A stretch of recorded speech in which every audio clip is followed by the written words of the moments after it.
We're joined on Insead Knowledge by Paulo Gomes. You are the founder of Constelor Investment Holdings and a former executive director with the World Bank representing sub-Saharan Africa. China's been very active in Africa. It's basically trying to bring in the resources, commodities it needs for its manufacturing. How do you see things progressing? Yes, China has a tremendous appetite for commodities and mining, and I think has shown it clearly. I mean, when you look at the volume of trade with Africa, is now above the $100 billion a year. It's in large part driven by a resource, but at the same time, China has brought a change in the paradigm in terms of the access to resources for African countries for infrastructure project, which as you know, it's extremely important for the continent. Africa is a continent with the biggest number of landlocked countries. The deficiency in terms of infrastructure is probably knocking off close to 2% of the GDP. Africa has been growing quite steadily in the last 5 years at an average of 5 to something % growth a year. And I think had we had this infrastructure platform, it would have been possible for the continent to grow much faster, and certainly would have reached level close to 7% if we managed to put those infrastructure in place. So China is important because it's providing it. Now there's no doubt that also people from my generation would like to now for things to move to I would say a second generation of relationship with China, which will set up joint companies to process some of the commodities on the continent, and move away from just a relation whereby we will provide commodity to them, because we need to create growth, employment in Africa. So I think this debate has to start, and I think it's up to Africans.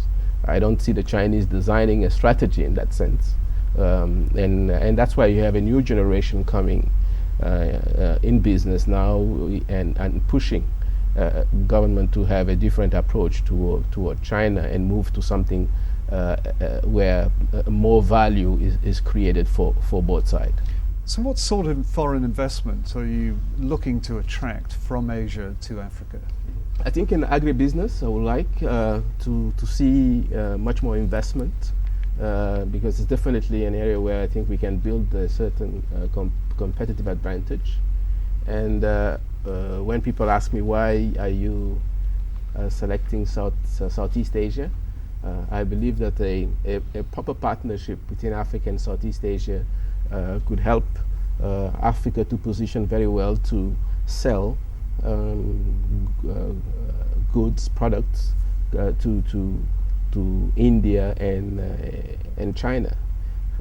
As you know, there will be an important new wave of middle class in the next, I would say, 10 to 15 years coming from these two countries.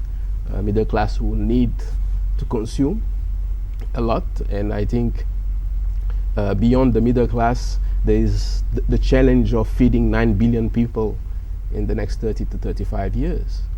And I see our continent, if we position well and put in place proper strategy, we could feed a big part of this world using our land, our fertile land, and increasing the level of irrigation to increase our productivity. So people such as Kofi Annan have been pushing a lot in that direction, and I believe that a partnership with this region, Singapore, Malaysia, and others, can enable us to play that role with China and India. Corruption has been a major problem in Africa. Do you see corporate governance being a key issue? It's quite new in many companies in Africa. I'm at the board of a bank in Africa called EcoBank. It's now probably the bank with the biggest footprint in Africa, represented in more than 30 countries. And one of our strengths has been certainly the quality of the management and the rich reservoir of human resources we have in that bank, but also the corporate governance have been key. A transparent one. We are listed in Accra, Lagos, and Abidjan, and we may be also looking at listing in other markets. So if corporate governance is not just good business, it's also about creating the credibility you need to have access to finance. So one of the initiatives we would like to develop within the Chamber of Commerce is really to strengthen the corporate governance of many emerging African firms that have the potential to become African multinational in Africa first, and certainly why not go to other markets. And I think they will have to go through a more robust corporate governance. And we would like the Chamber of Commerce, the Africa Southeast Asian Chamber of Commerce, to play a role in the training and the capacity building, and we hope in partnership with universities such as Insead. What would you say are the main challenges for the continent right now?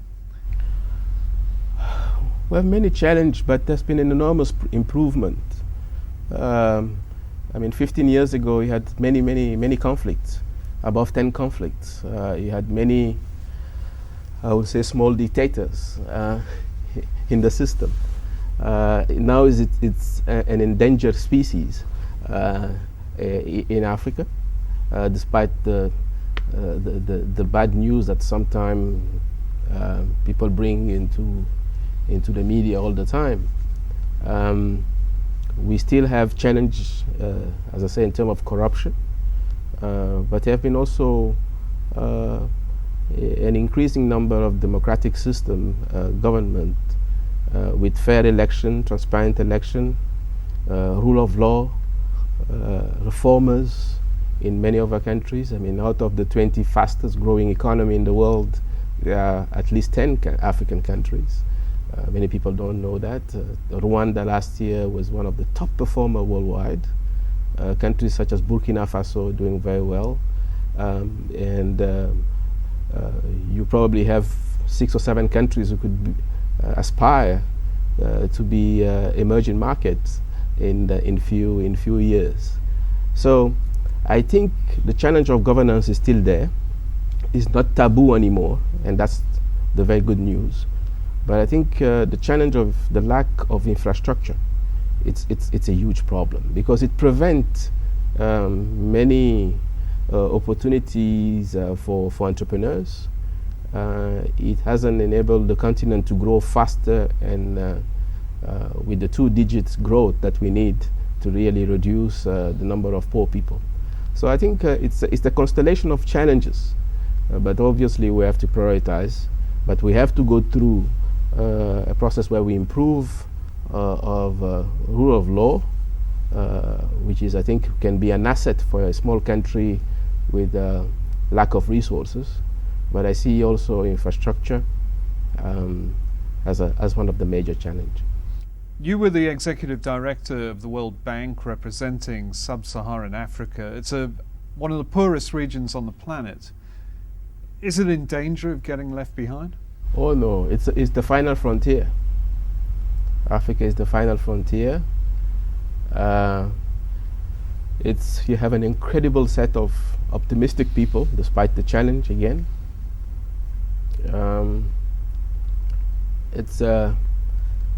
The reservoir of commodity human potential in this world. We have to make sure that Africa manages natural resources properly.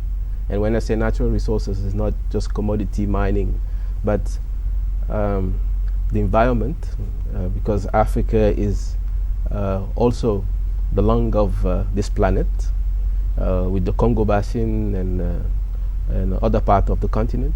So we have an enormous role.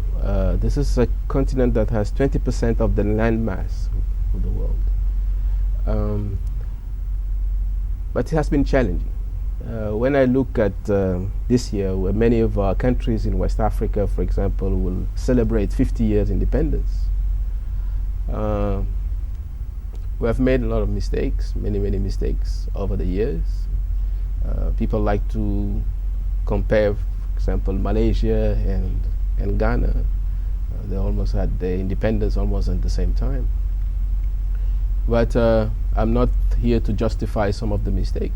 But it's important to remind people that yeah, even after independence in the 60s, you had the Cold War for many years until 1989, in which there was not also much effort internationally for Africa to implement proper policies, because the Cold War and the rivalry between the US and Russia has also created an environment where we are playing with leadership. I mean, when you look at someone such as Mobutu, it was possible to have it during the Cold War, before the fall of the Berlin Wall, because the Cold War was just fertile for those kind of dictator.